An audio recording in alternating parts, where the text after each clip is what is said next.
when Benedict Allen and his dog Cashew set out on the adventure of a lifetime.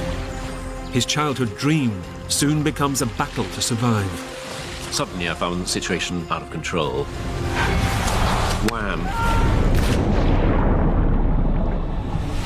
I was having to fight for my life. Stranded and alone, he must fight his way through 100 miles of the most inhospitable jungle on Earth. This place seemed intent on killing me. He must face nature's most deadly predators. Terrifying, waiting for something that was going to spring out at me. And endure the madness induced by the forest. This was a dream that I'd followed very selfishly, and now it was going to be the death of me.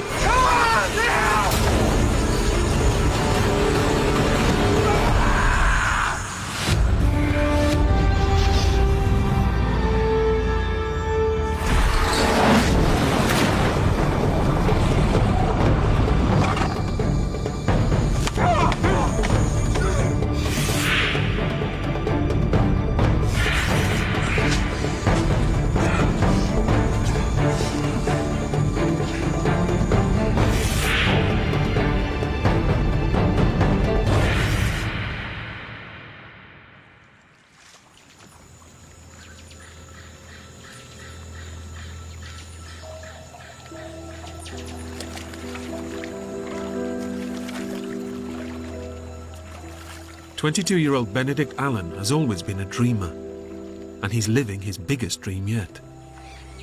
He's following in his father's footsteps and becoming an adventurer. My dad was a test pilot, and it was very exciting having this glamorous father who used to fly these planes over the house.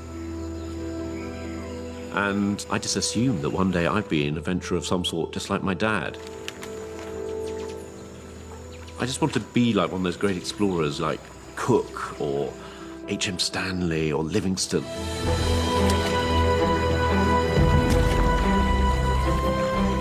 And for his first expedition, Benedict has come to the greatest wilderness on Earth, the mighty Amazon rainforest.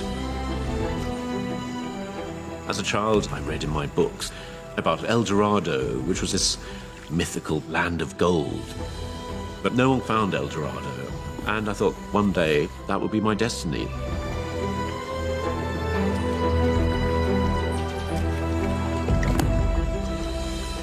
His companion for this epic journey is a stray dog he's befriended along the way. I was lonely, and that dog reminded me of my dogs at home. And I called him Cashew, which was Indian for dog. So he was simply dog to me. But he began to be more than a dog, he began to be my friend. Despite his youthful enthusiasm, this is Benedict's first major adventure. He's attempting to traverse over 1,000 miles of dense, uncharted rainforest. So he's relying heavily on 2 local guides to help him survive.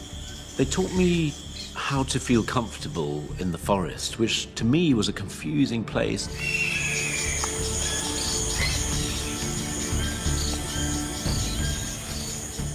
They began to show me what I could eat and what I had to avoid, how to hunt. I was utterly dependent on these 2 men and their extraordinary library of knowledge, because I knew nothing, absolutely nothing.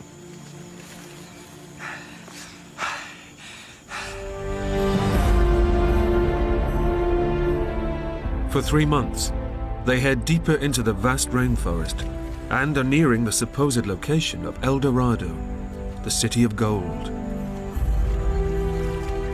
But Benedict has been warned of the dangerous illegal miners that have been drawn here. And there are troubling indications that they are not alone. Signs were ominous from the beginning. The water, just empty cachaça bottles. Cachaça is a sort of cheap rum. There was a sense that there were outsiders in the forest. I'd been warned that these were bank robbers, thieves, people accused of murder. They'd all headed off into the forest because here was a chance of making a quick buck. Despite Benedict's trepidation, they must find a place to camp, as night is falling.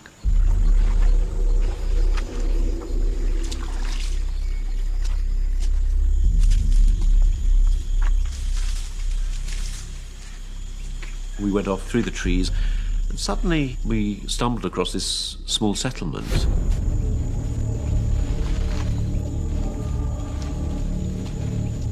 But whereas I was worried, my two Indian guides were absolutely entranced. I remember one of the Indian guides picking up a can opener and wondering what that was.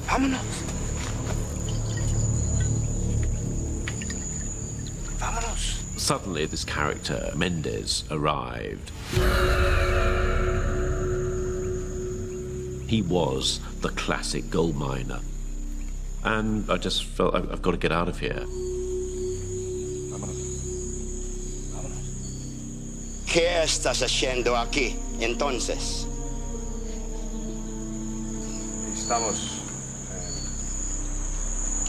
Estamos buscando el Dorado. ¿El Dorado? Estamos viajando al sur por la boca del Amazon. No, mi amigo. Si viajas para Ayashera, muy peligroso. Los rápidos están bloqueados, pero puede ayudarte. Mendez said to me, look, I'll be your guide. I'll take you down the river towards El Dorado. Furthermore, I know a track. You'll be able to walk from the river to the outside world. ¿Está bien? Divertimos.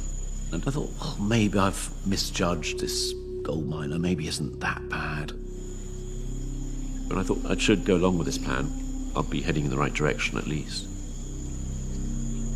Bien.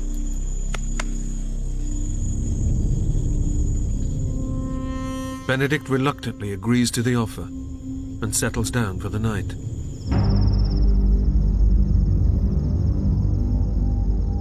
But as the night wears on, he has a growing sense that all is not what it seems. That night, I woke up in my hammock feeling that something was wrong. Just an uneasy feeling, and I remember thinking, I've got to check on things.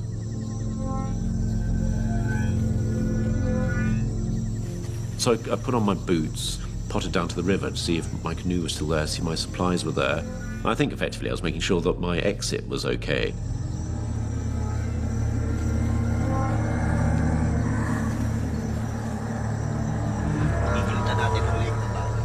And I heard this conversation going on between Eduardo and Mendez, and they were discussing me.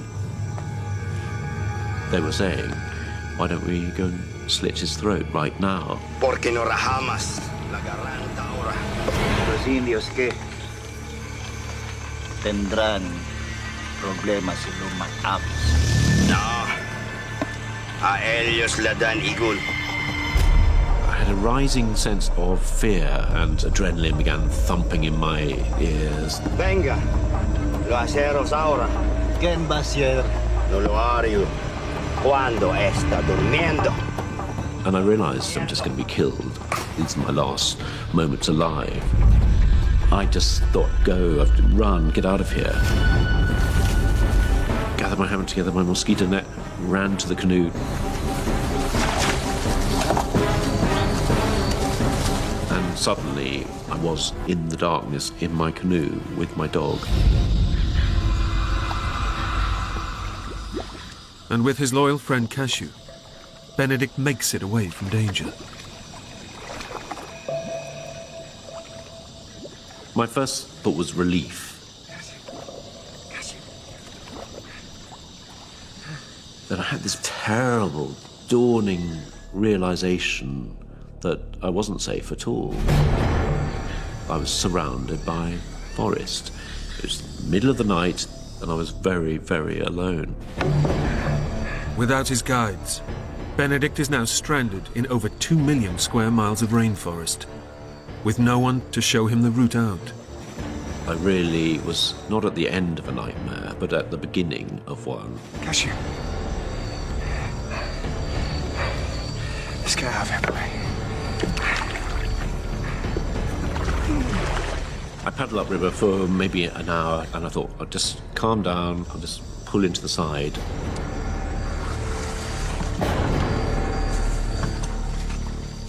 Made a little camp and thought, I've got to come to terms with this new situation.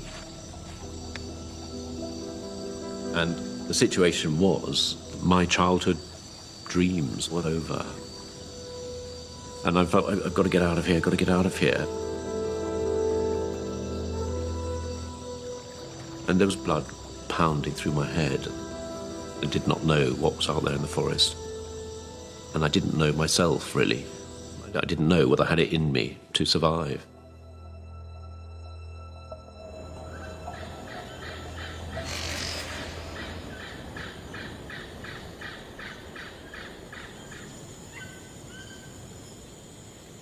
As the first light came up, I could see this forest, absolutely immense, and there I was in the middle of it, absolutely alone. It was terrifying that first morning.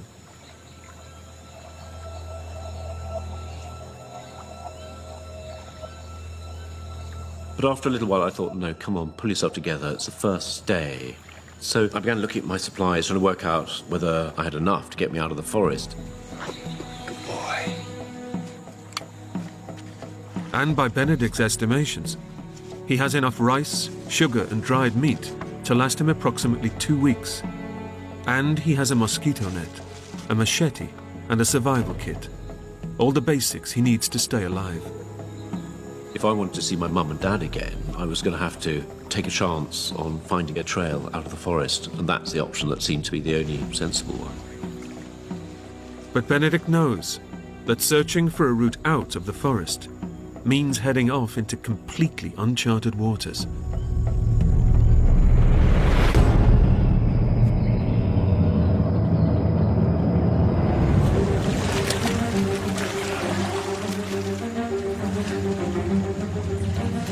I was actually going into the interior, I was heading upriver. So for the moment, until I found that trail, I was heading into oblivion.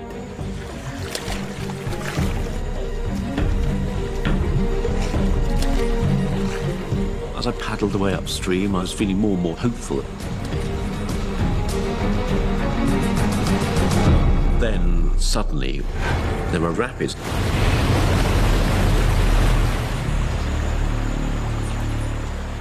And I remember thinking, come on, Benedict, pull yourself together. You've got to get out of here. Spent a lot of time dragging the canoe through the rapids.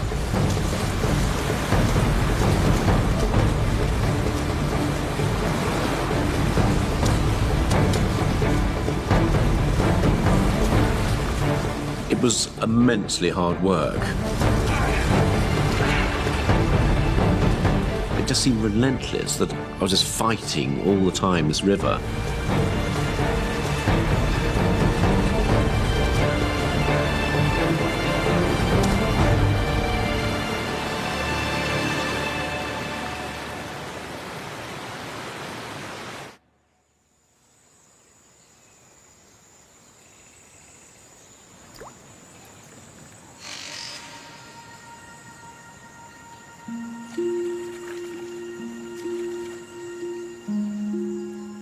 After 3 days on the river, fighting countless sets of rapids, the harsh reality is sinking in for Benedict.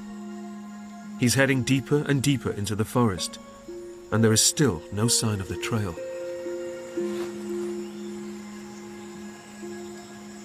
By the third day, all my early enthusiasm had drained away. I kept on thinking, how many rapids are there? They weren't marked on any map. It just seemed relentless.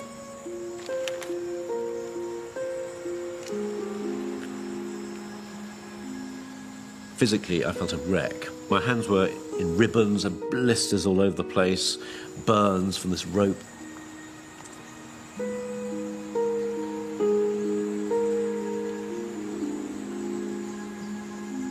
The big question mark was how long I could keep on going, and it wasn't that I was running out of food, I was just running out of belief in myself.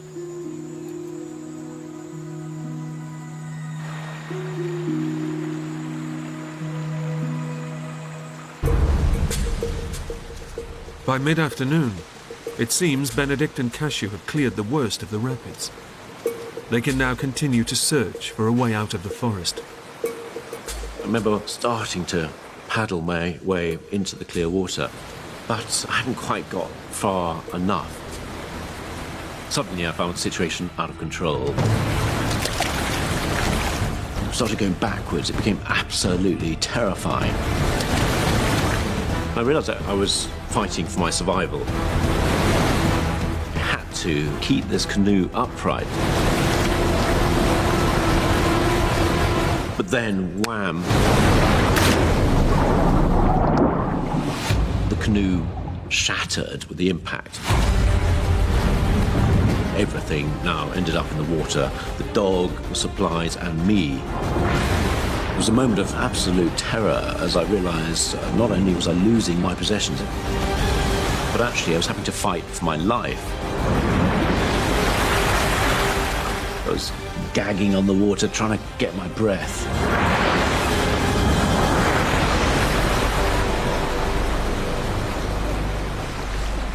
Finally got some purchase and waded my way towards the riverbank.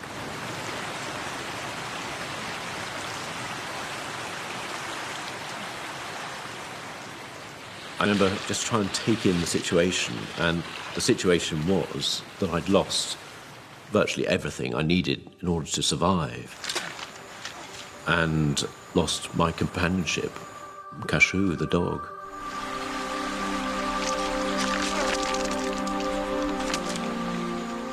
Yeah, it was a sad moment just because he was my friend, my companionship. He was everything to me. And as Benedict sits on the riverbank, he realizes that along with Cashew, his hopes of survival are slowly drifting away. First thing that struck me was I didn't have any food. Then I realized I didn't have a hammock, didn't have my mosquito net. There were so many worries going through my head. Would I end up starving to death? Would I die slowly of malaria? It was difficult to imagine how I was going to end up, but whatever way, it didn't look likely that I'd ever see my family again.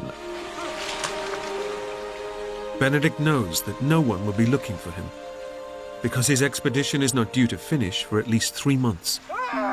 And with no food or medical supplies, he'll be lucky to survive a week.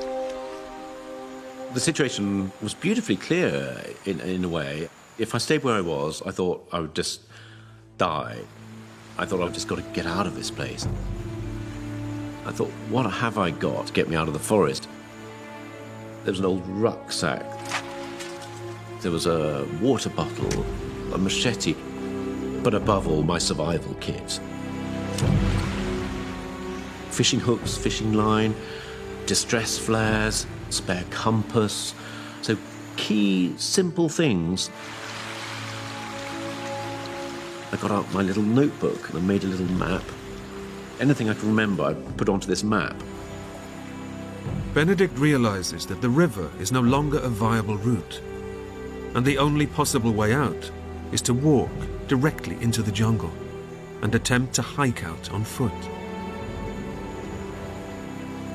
So I drew a little dotted line, and that would be my route out of the forest.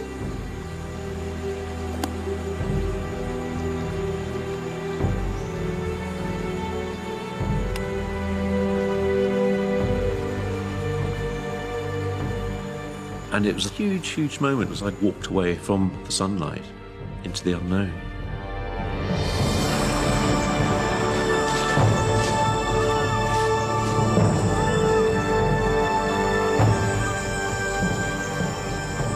And Benedict heads into one of the most inhospitable places on Earth,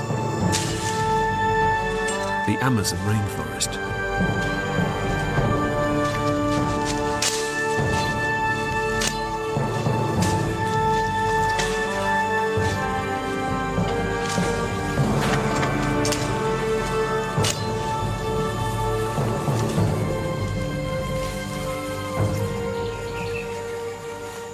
The forest that I saw seemed a very different forest from what I'd remembered. very, very thick, difficult to get through. And so I thought, I've got to keep absolutely clear about what I'm meant to be doing. Benedict realizes that traversing this jungle will be a monumental task, so he'll have to use every last scrap of experience he has, if he is to make it through here alive. And I reckon I walked absolutely straight, maybe 100 miles. That would take me to the outside world. So I thought, I'm going to count every single pace. When I got to 100 paces, I made a little notch in a stick. And that way I'd know that I was nearer help.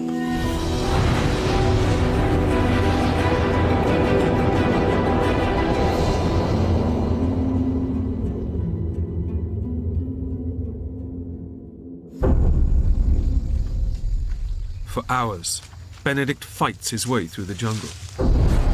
But as night falls, he can go no further. And when the sun goes down, the searing temperatures plummet. So he makes a shelter, using a technique he learned from his guides.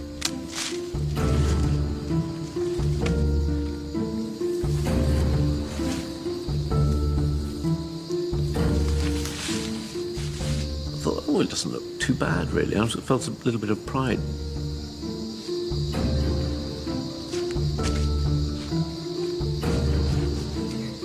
And then lay down and realised that I was wet. There's more dampness coming up from the ground. I lay there, sweating away, and then felt incredibly cold. The brutal reality is that Benedict isn't prepared for this at all. In the 100% humidity, he has no way of keeping dry or warm. And with his mosquito net gone, no way to protect himself against the deadly disease he fears the most, malaria. Then the insects started moving in, and a long night began.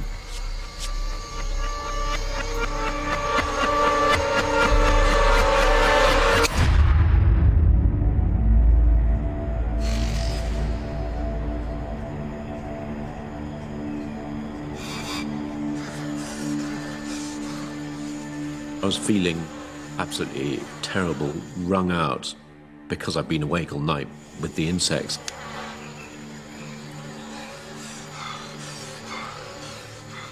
And I had to light a fire and dry out my clothes just to fend off this clawing wetness which wore you down. I felt very burdened by the forest. I just thought, I've got to get out. I've got to get out of this place. Benedict resumes his hike towards the outside world, but so far has only managed 4 of the 100 miles he has to traverse. It's been 4 days since he last ate, and he's beginning to weaken. I was starting to feel hunger pains. And I knew that unless I sorted out some sort of way of getting food, I was just going to die of starvation. I started to think how I could get nourishment from this place that seemed intent on killing me.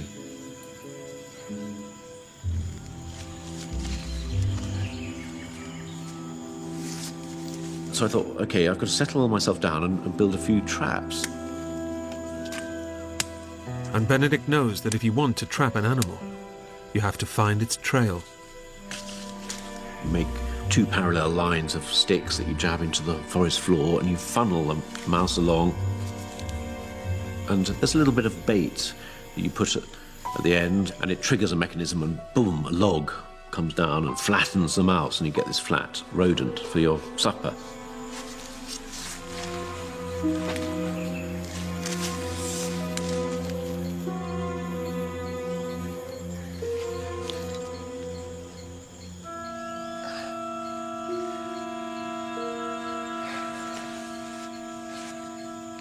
It's so time-consuming to even fashion these things, but waiting for an animal to come along, I found absolutely exasperating.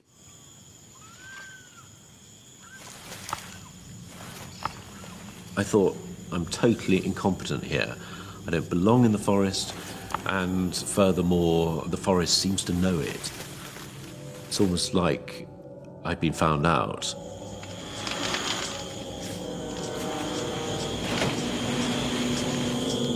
Every species here has learned to survive, and those that aren't good enough die. And I'm going to be next, because I don't know how to cope here. I can't even make a simple trap.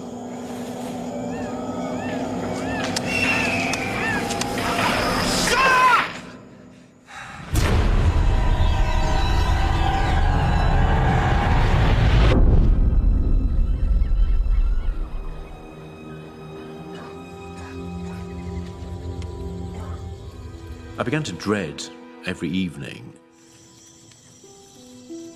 It was a question of trying to light fires, then I had to find water to boil so I could drink it.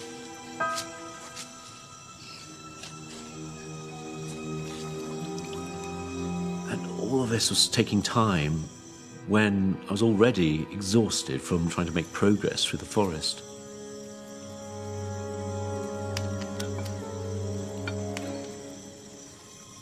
I used to dread the loneliness of night and wish for the morning again, but in the morning, no relief.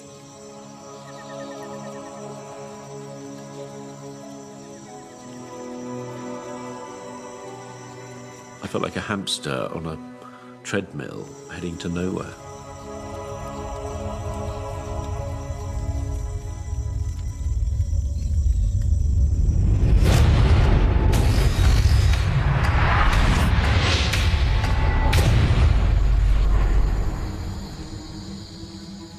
Benedict has managed to fight his way through 25 miles of jungle, a mere quarter of the distance he believes he needs to travel to reach the outside world.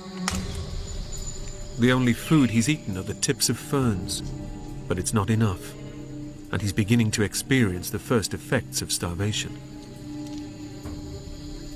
My hunger was really bad. I felt weak. I was doing less and less miles every day and feeling more and more confused. And weakened by hunger, his body is becoming too frail to withstand the jungle's constant onslaught. Insects were more of a problem, and so were the bites. Some of them were starting to fester and weep. All of this was sort of visible evidence that I was being attacked.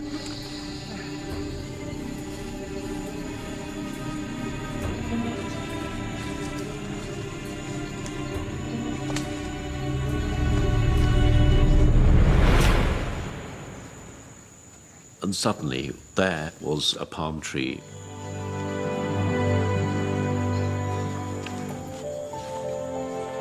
It was a Marija palm.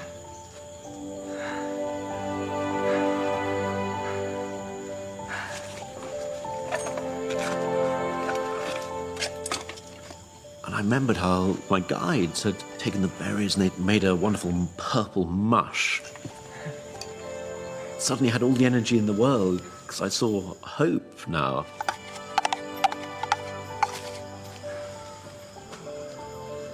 I drank down this wonderful, nutritious liquid.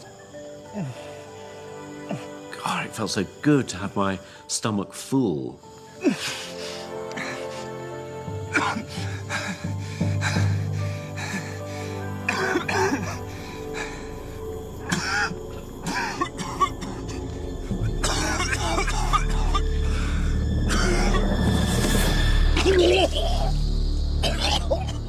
Benedict is so weak that his stomach is unable to digest this rich berry pulp. And as starvation takes a stranglehold, his body is beginning to break down. It was a terrible situation because on the one hand, I could eat, but if I did eat, I'd feel more sick. It didn't seem to be solving any problem, and it was a sort of hellish situation.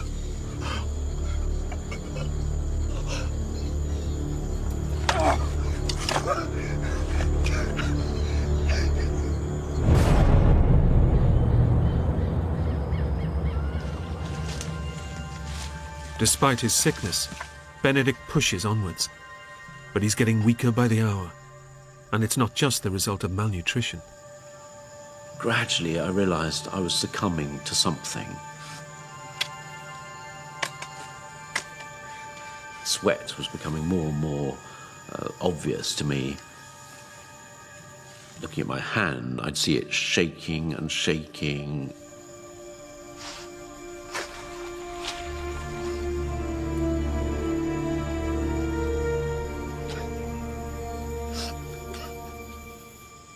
I was sinking into a delusional state because I wasn't able to control my thoughts.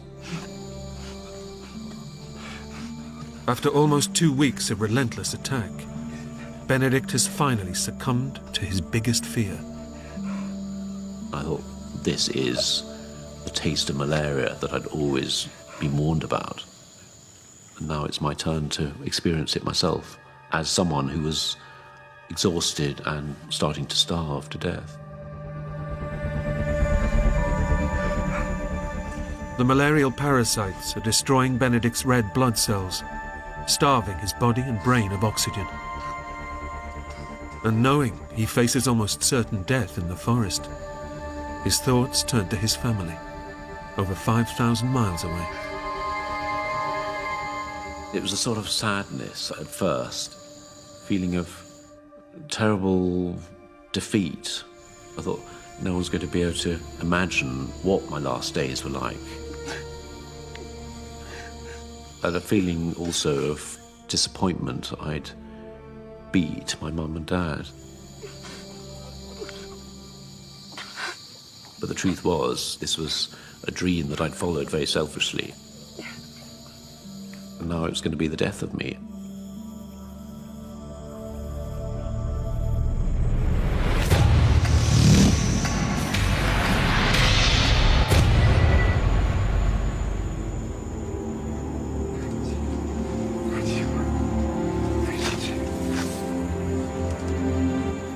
As the fever began to kick in, my progress became even slower, and it was becoming a fight just to put one foot in front of the other.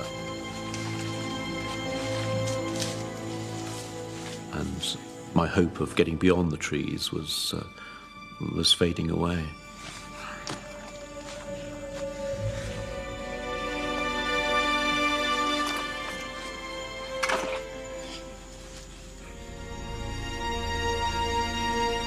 Suddenly, I had this feeling that there was something out there, as if something was stalking me. I thought, come on, Benedict, keep control, you're losing it, you're losing it.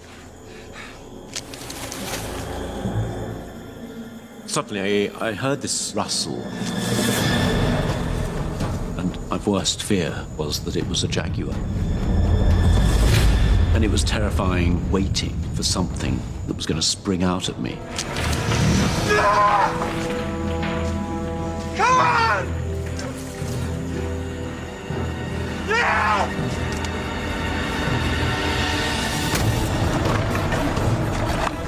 I fired off a couple of distress flares. Bang, bang. Come on!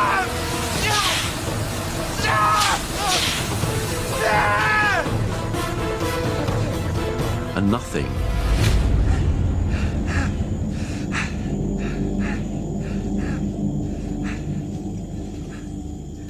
And then I heard a whimpering sound.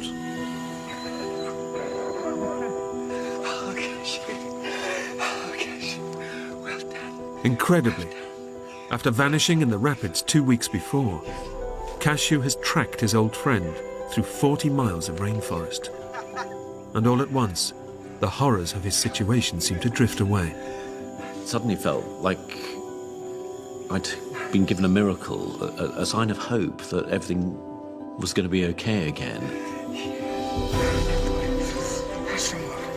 I had someone who could understand what I was going through. That restored a lot of myself somehow that I'd lost, that had been taken away by the brutality of the forest.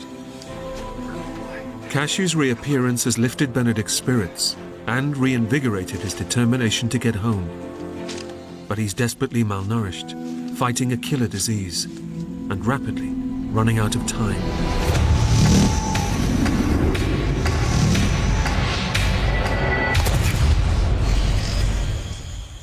Now, I was 3 weeks into this trek, 3 weeks of really hardly eating anything.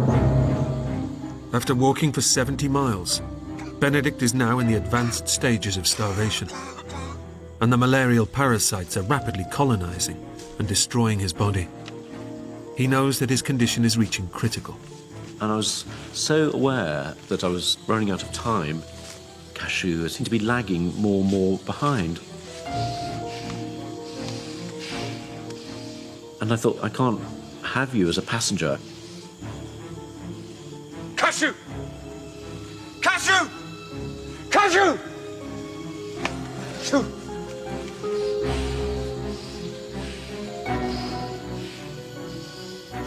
I began to think, hold on, there's all this flesh on you.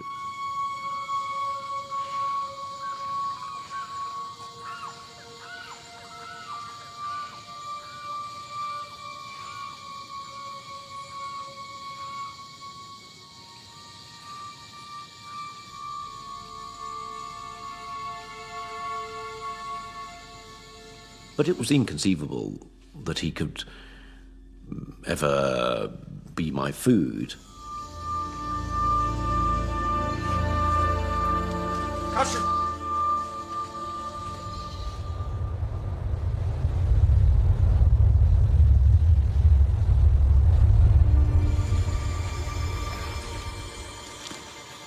As the day wore on, I began pining for water, and I realized I wasn't just starving, I was dehydrated.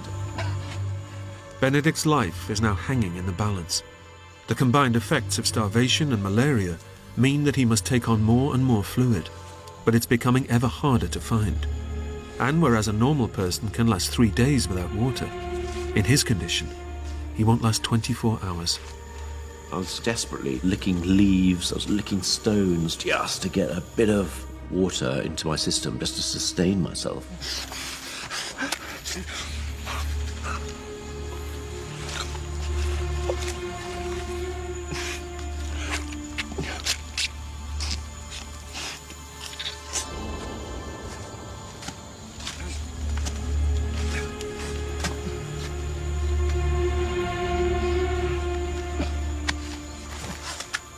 I found myself side by side with the dog, actually lapping water like a dog. I thought the animal in me is coming out in order to persevere.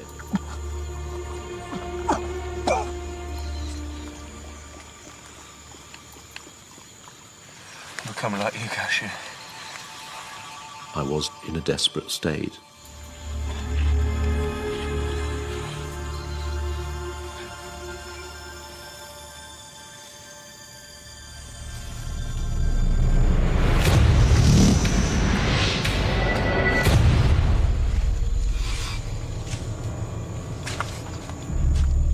By now, it was almost impossible just to keep on walking.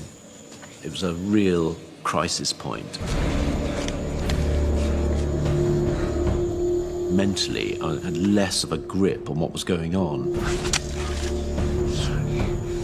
Where I was, whether it was day or night, what was happening, what was in my imagination. It was very, very clear that I had less and less sense of who I was. By now, Benedict is so emaciated, and the malaria is so advanced, his brain is beginning to shut down. And as his clarity and sense of self dissolves, he knows that his death is creeping ever closer. I was in blind terror, really, that these were my last sane hours. I write repeatedly, no need to die, no need to die, no need to die. And Benedict realizes that unless he eats immediately, this could very well be his last day alive. One way or another, the moment came when I just thought, this is it, this is the day. The day when I can actually gather myself together, pick up my machete and kill the dog. Without the nutrition that Cashew will provide, Benedict is a dead man. He now has no choice but to kill his only friend. It felt like I was an executioner at this stage, but I remember this terrible cowardness of walking up behind it, knowing I couldn't actually face killing the dog in front.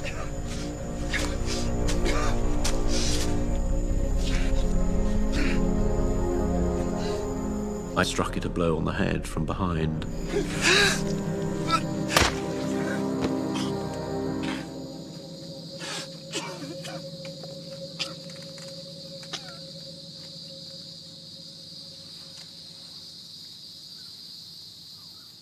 Suddenly, there was a way out of this hell.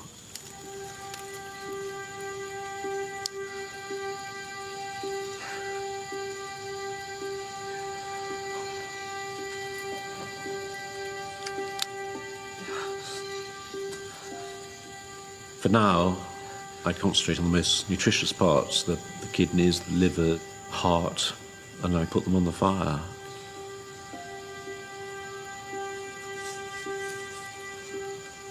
I just sort of quietly ate them, and rather sorrowfully, actually.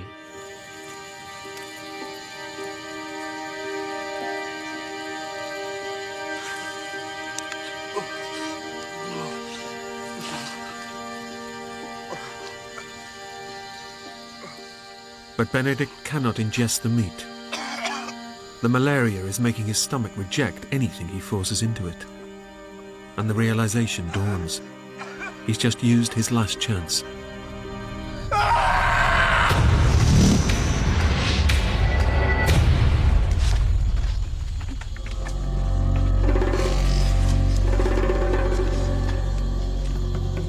When I thought it couldn't get any worse, it did get worse. I lay on the forest floor, racked by pain. My liver, my kidneys were being attacked. I was fighting just to keep myself sane. Benedict's malaria has now reached the final and fatal stage.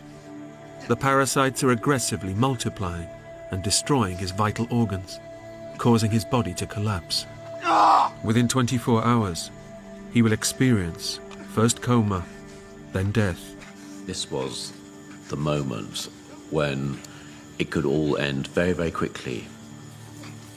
I had this rising sense of panic that I had to get out of the forest. I had to do whatever it took.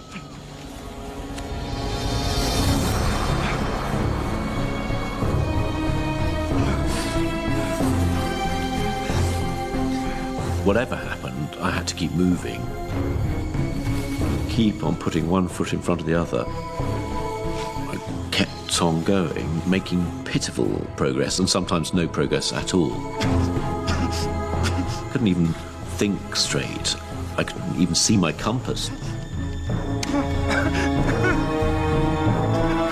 At that moment, I suddenly thought, well, I'm just never going to get out of here. It's just too big to fight. And I was losing that fight.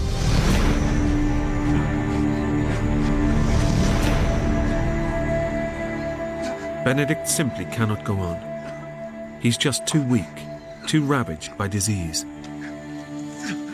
It was a terribly lonely moment, thinking this is the end.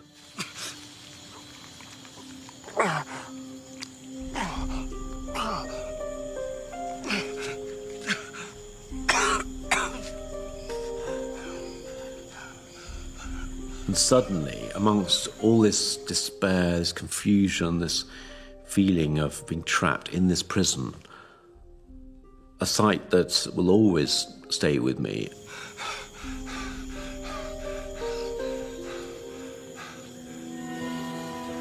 I saw this cut branch.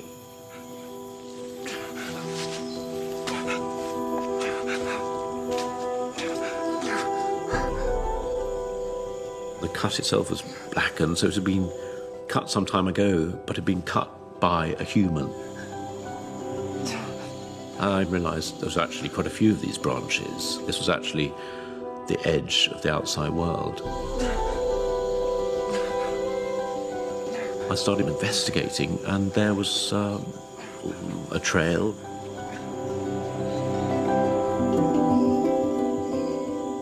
And then extraordinary thing of just seeing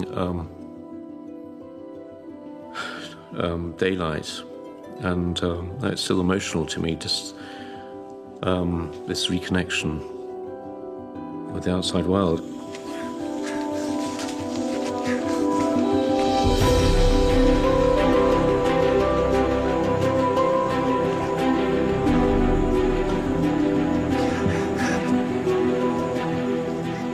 One thing I've been looking forward to, praying for, imagining, was suddenly there, and it was absolutely overwhelming.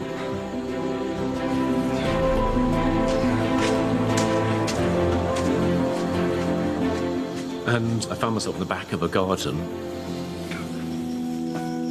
There, ahead of me, was a little hut, and there was a little man in front. And he was just standing there with a look, not of welcome, but of horror.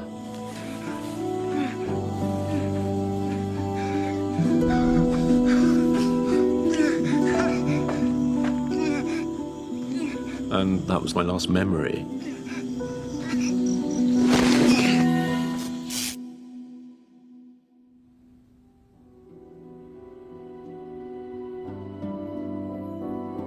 Having recognized the symptoms of malaria, the farmer nursed Benedict for 3 days before he was driven to a hospital in Macapá, where he made a full recovery. Benedict returned home to be reunited with his parents 1 week later. My life was never the same again. And Benedict has been exploring the world ever since, fulfilling his dreams of becoming a renowned adventurer, just like his father. I've been going off to the jungle, going off to the desert, going off to the Arctic, pushing myself to the limit, trying to touch that experience that I had that was so profound. That has always haunted me, and it's something that'll always be with me, and it's steered the rest of my life.